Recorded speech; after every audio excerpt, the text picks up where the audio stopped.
ललाटवीगलज्वलप्रवाहपावितस्थले गलेवलम्यलम्बिताम्बुजङ्गतुङ्गमालिकां ढमड्डमड्ढमड्डमन्निनादमड्डमर्वयं चकार चण्डताण्डवं तनोतु न शिव शिवं शिवं शिवम्। जटाकटाह सम्भ्रमभ्रमन्निलिम्प निर्जरी विलोलवीचि वल्लरी विराजमानमूर्धनि धगद्धगद्धगज्ज्वलल्ललाटपट्टपावके किशोरचन्द्रशेखरे रतिप्रतिक्षणं मम।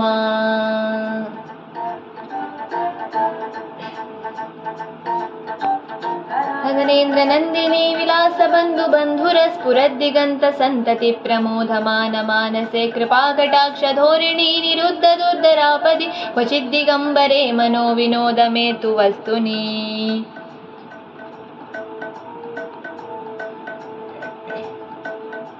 जटाभुजङ्गपिङ्गलस्फुरत्वणामणिप्रभा कदम्बकुङ्कुमद्रवप्रलिप्तदिग्वधूमुखे मतान्दसिन्दूरस्फुरत्वगुत्तरीयमेदुरे मनो विनोदमद्भुतं विभर्तभूतभर्तरी।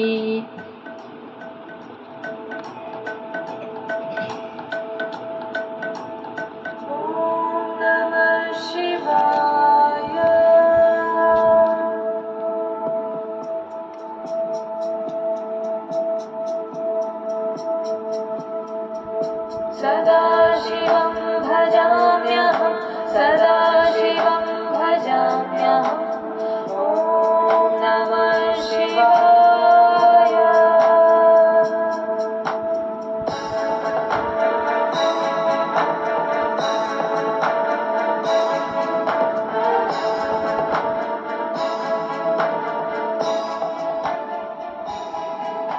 सहस्रलोचनभ्रभृत्य शेषलेखशेखर प्रसूनधूलिधोरिणी विदूसराङ्घ्रिपीठभुजङ्गराजमालया निबद्धजाटजूटक श्रियै चिराय जायतां चकोरबन्धुशेखरा।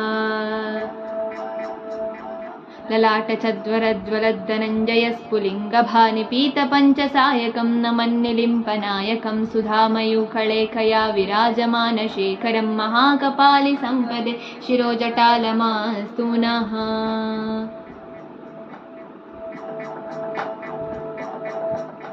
करालभालपट्टिकादगद्धगद्धगज्ज्वलद्धनञ्जयाहुतीकृतप्रचण्डपञ्चसायके धराधरेन्द्रनन्दिनी कुजाग्रचित्रपत्रकप्रकल्पनैकशिल्पिनी त्रिलोचने रथिर्मम। नवीनमेघमण्डली निरुद्धदुर्धरस्फुरत्कुहूनिशीथिनी तमप्रबन्धबद्धकन्दर निलिम्पनिर्जरीधरस्तनोतुकृत्तिसिन्धुर कलानिदानबन्धुर श्रियं जगद्दुरन्धर।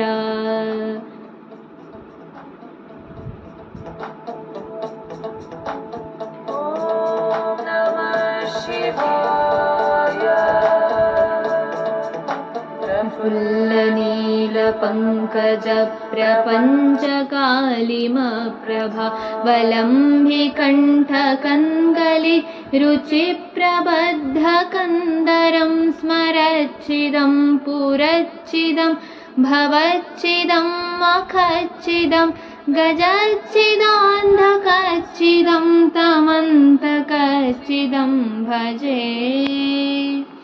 अघर्व सर्वमङ्गलाकलाकदम्बमञ्जरी रसप्रवाहमाधुरि विजृम्भणामधोवृतं स्मरान्तकं पुरान्तकं भवान्तकं मखान्तकं गजान्तकान्तकान्तकं तमन्तकान्तकं भजे।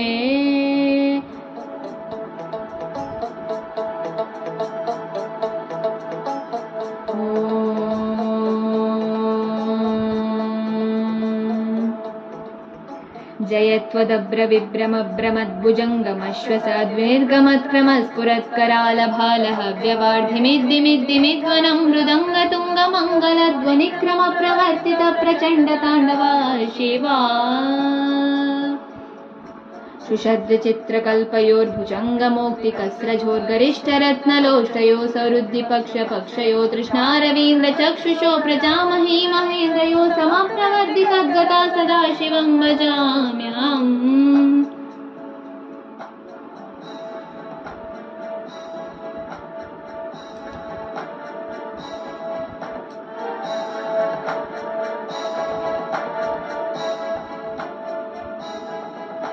कदा निलिम्पनिर्जरी निकुञ्जकोटरे वसन् विमुक्तदुर्मतिः सदा शिरस्थमञ्जलिं वहन् विमुक्तलोललोचनो ललामपाललग्नकाशिवेति मन्त्रमुच्चरन् कदा सुखी भवाम्यहम्।